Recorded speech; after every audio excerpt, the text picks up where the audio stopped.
నా శక్తి యొక్క రహస్యం అని అంటూ ఉంటారు. అది అడ్వర్టైజ్మెంట్ అంటే లేదని నేను అనను, మేబీ కొంతవరకు ఉండొచ్చేమో. కానీ మన బలం ఎవరంటే మనం ఆరాధిస్తున్న దేవుడు మనకు బలమై ఉన్న దేవుడు. చప్పట్లు కొడదాం అందరూ గట్టి గట్టి గట్టి గట్టి. ఆయన సన్నిధిలో మనం ఆనందగానం చేయాలి. ఎలాంటి గానం చేయాలంటే ఆనందగానం, ఉత్సాహ ధ్వని. ఎలాంటి ధ్వని పుట్టాలి ఆయన సన్నిధిలో? ఉత్సాహ ధ్వని, ఆనందగానం. మేము నైజీరియా దేశానికి వెళ్ళినప్పుడు అక్కడ ఒక సిస్టమ్ ఉంటుందండి, అది కానుకలు అర్పించే సమయం. ఆ కానుకలు అర్పించే సమయంలో కానుక పెట్లు ఇట్లా వరుసగా, అంటే ఇటువైపున జనాలు ఉంటారు, అటువైపున జనాలు ఉంటారు, లేకపోతే ముందు వైపున ఇక్కడ ఒక బాక్స్ ఉంటుంది, జనాలు అలా కూర్చొని ఉంటారు. పాస్టర్ గారు చెప్తాడు ఇది కానుక సమర్పించే సమయం అని. అంటే అప్పుడు వాళ్ళ కానుక సమర్పించడానికి ఎలా వస్తారు తెలుసండి? వచ్చే వాళ్ళందరూ కూడా ఏంటండి నాట్యం ఆడుతూ. నాట్యం అంటే వికృతంగా ఎగరడం గంతులు వేయడం కాదండి. వాళ్ళు చక్కగా కాళ్ళు కదిలిస్తూ చేతులు కదిలిస్తూ అట్లా షేక్ అవుతూ నాట్యం ఆడతారనమాట. అట్లా డ్యాన్స్ చేసుకొని ఆనందంగా వచ్చి కానుకలు సమర్పించి వెళుతూ ఉంటారు. నాకు చాలా చాలా, ఎందుకంటే ఉత్సాహంగా ఇవ్వాలి అని బైబిల్ ఉంది కదండి. సో ఉత్సాహ ధ్వనితో సణుగు సంశయాలు చూడకుండా ఆ చివరిలో ఉన్నవాళ్ళు కూడా ఉత్సాహంగా అట్లా మామూలుగా నడిచి వచ్చేదే లేదనమాట. అట్లా ఆడుతూ అట్లా డ్యాన్స్ చేస్తూ వచ్చి వాళ్ళు కానుకలు సమర్పించి వెళుతూ ఉంటారు. మనకు బలమై ఉన్న దేవుడు ఆయన మనకు బలమై ఉన్న దేవుడు. ఆయనే మన బలం. ఆయన సన్నిధిలో మనం ఆనందగానం చేయాలి. ఆయన సన్నిధిలో మనం ఉత్సాహధ్వని చేయాలి. స్వరమండలము, మనోహరమైన సితారాని వాయించాలి. ఈ సితార వాయించడం, ఉత్సాహధ్వని చేయడం, ఆనందధ్వని చేయడం, ఇవన్నీ దేనికి సాదృశ్యము అంటే ఆరాధనకు సాదృశ్యం. స్తోత్రం చెప్పండి అందరూ గట్టిగా. ఉత్సాహంగా దేవునికి ఆరాధన చేయాలి. గంభీర స్వరముతో దేవుని స్తుతించాలి. మనోహరమైన సితారమైన వాయిద్యాలు వాయించి సర్వశక్తి కలిగిన దేవునికి, మనకు బలమై ఉన్న దేవుని మనం ఆరాధించాలి, కీర్తించాలి. ఆరాధనలో ఎన్నో శ్రేష్టమైన ఆశీర్వాదాలు దాచబడి ఉండడం మనకు తెలుసు. కాబట్టి మనం ఆరాధించాలి. బావి త్రవ్వేవాడు ఉన్నా, మీ గతంలో మీకు చెప్పాను నేను, ఎలీషా అంటారు ఇక్కడ సితార వాయించగలిగిన వాళ్ళు ఎవరైనా, వీణ వాయించగలిగిన వాళ్ళు ఎవరైనా ఉన్నారా అని కబురు పెడితే అప్పుడు వీణ వాయించగలిగిన వాళ్ళు తీసుకొస్తారు. బావి త్రవ్వగలిగిన వాళ్ళు ఉండొచ్చు, బలమైన వాళ్ళు ఉండొచ్చు, స్ట్రెంగ్త్ ఉన్న వాళ్ళు ఉండొచ్చు, బావి త్రవ్వచ్చు. నీవు బావి త్రవ్వడం వల్ల విశేషం ఏమి లేదండి. ఓ సితార వాయించేవాడు, ఆరాధన చేసేవాడు వస్తే ఏదోము మార్గం నుండి నీళ్లు, నదులు ప్రవహించి గోతులను నిండిపోతాయి. స్తోత్రం చెప్పండి అందరూ గట్టిగా. మేము ట్రై చేసాం, మేము బిజినెస్ చేస్తాం, వ్యాపారం చేస్తాం, పాస్టర్ గారండి న్యూ ఇయర్లో మేము కొత్త బిజినెస్ స్టార్ట్ చేస్తున్నాం అనొచ్చు.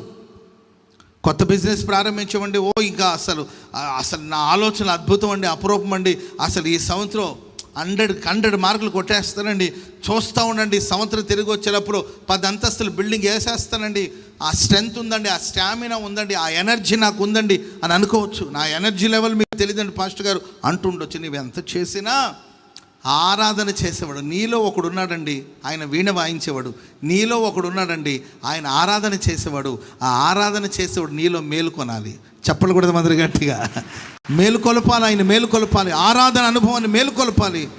ఆరాధన ఎక్కడుంటుందో, ఉత్సాహ ధ్వని ఎక్కడుంటుందో, ఆనంద గానం ఎక్కడుంటుందో, ఆయన స్తుతించి ఆరాధించే వాళ్ళు ఎక్కడుంటారో అక్కడ ప్రియులరా గోతులన్నీ నీళ్లతో నిండిపోయినట్లు, నీ ఊహించిన దిక్కుల నుండి నీకు సహాయం అందినట్లు లేఖనాల్లో మనం చూస్తున్నాం. కాబట్టి ఈ సంవత్సరం ఒక తీర్మానం చేసుకుందాం, మనకు బలమై ఉన్న దేవుని సన్నిధిలో ఆనందగానం చేద్దాం, ఉత్సాహధ్వని చేద్దాం. కన్నీటి ప్రార్థన తప్పను కాదు, కన్నీళ్లతో ప్రభుని సమీపించి ప్రార్థన చేద్దాం. అదే సమయంలో దేవుని సమ్ముఖానికి వచ్చినప్పుడు ఆయన చేసిన మేళ్ళన్నిటిని తలంచి ఉత్సాహధ్వని చేయాలి. యెహోషాఫాతుకు వచ్చిన సమస్యలో కనీసం ఆ సమస్యను ఫేస్ చేసే డేర్ కానీ ధైర్యం కానీ ఆయనకు లేకుండా పోయింది. ఆ సమస్య ఎదుట నిలబడే ధైర్యం లేదు, శక్తి లేదు, ఎనర్జీ లేదు, భయపడిపోయాడు. ఆయనకు దేవుడిచ్చిన ఒక ఆలోచన ఏంటంటే, బాబు స్తుతించండి, యెహోవా మంచివాడు, యెహోవా దయాళుడు, ఆయన కృప నిరంతరం ఉండును, మీరు ఆయన స్తుతించి యుద్ధభూమికి వెళ్ళమన్నారు. ప్రియులారా వాళ్ళు కీర్తిస్తూ స్తుతిస్తూ వెళ్ళారండి. వాళ్ళు యుద్ధం చేయవలసిన అవసరమే వాళ్ళకి రాలేదు. దేవుడు వారి పక్షాన నిలబడి యుద్ధం చేసి విజయాన్ని ప్రసాదించాడు. స్తోత్రం చెప్పండి అందరూ గట్టిగా. యుద్ధాలు చేసేవాడు కన్నా స్తుతించేవాడే గొప్పవాడు. ఒంట్లో బలం ఉన్నవాడు కన్నా, శక్తి సామర్థ్యం గలవాడు కన్నా స్తుతించేవాడు గొప్పవాడు, ఆరాధించేవాడు గొప్పవాడు. తన బలం ద్వారా, పరాక్రమం ద్వారా పనులు నిర్వహించలేని వాడు స్తుతి ద్వారా స్తుతించి, కీర్తించి, ప్రార్థించి ప్రభు ద్వారా ఘనమైన కార్యాలు చూడగలుగుతారు.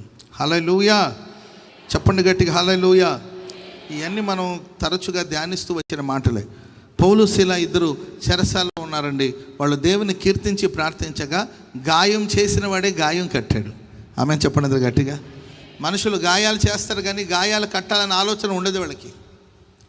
గాయం చేసినవాడు ఎందుకు కడతాడు గాయాలు చెప్పండి? గాయాలు చేసినవాడు, నీ గాయాలు అవ్వాలని అనుకున్నవాడు నీ గాయాలు ఎందుకు కడతాడు చెప్పండి? నీకు యాక్సిడెంట్ అవ్వాలని వాడే వచ్చి నిన్ను ఏదో ఒక ప్రమాదానికి గురి చేసినవాడు నిన్ను హాస్పిటల్కి ఎందుకు తీసుకెళ్తాడు చెప్పండి? నీకు హాని జరగాలని కోరుకున్నవాడు నిన్ను బాగు చేయాలని ఎందుకు కోరుకుంటాడు? నువ్వు నష్టపోవాలనుకున్నవాడు నీకు మేలు ఎందుకు చేస్తాడు?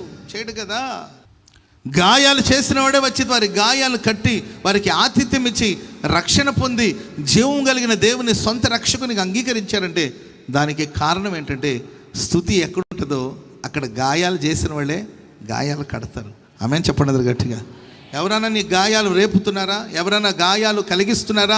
మనసుకు గాయాలు ఏర్పడేటట్లు, దేహానికి గాయాలు ఏర్పడేటట్లు ఎవరైనా ప్రవర్తిస్తున్నారా? కలవరపడొద్దండి. ఏదో ఒక మూల మీద కూర్చొని కీర్తించు, ఆనందగానం చెయ్యి, ఉత్సాహధ్వని చెయ్యి, నీకు తెలిసిన వాయిద్యాలు వాయించి.